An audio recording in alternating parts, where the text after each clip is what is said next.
ব্রহ্মা বিষ্ণু মহেশ্বর ৩৩ কোটি দেবতার পূজা করবে। এই বর দিলেন। আরো বর দিলেন ভগবান শিব। বললেন যে গণেশ, আর এই প্রথম প্রহর শেষ হওয়ার সময় উৎপত্তি হয়েছ, আর তোমার এই জন্ম হয়েছে ভাদ্রপদ কৃষ্ণ চতুর্থীতে।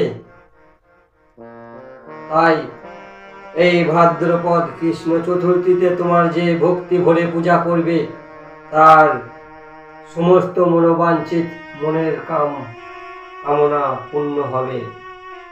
এই বর দিলেন। আরো বললেন ভগবান শিব যে এভাবেই যদি বছর পেরিয়ে আসে, মানে 12 মাস পূজা করলে তার সমস্ত মনোবাঞ্ছিত ফল লাভ করবে। ভগবান গণেশকে বললেন শিব যে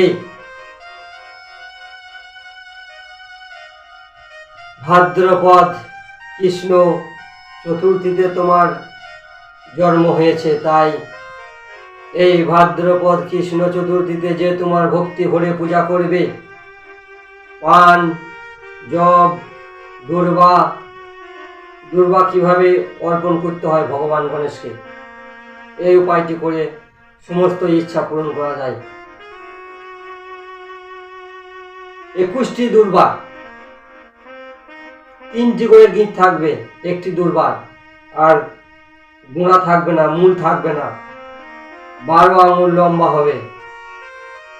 এই 21টি দুর্বার একটি বান্ডিল হবে, আর ওই বান্ডিল 108টা ভগবান গণেশকে দিয়ে পূজা করতে হবে।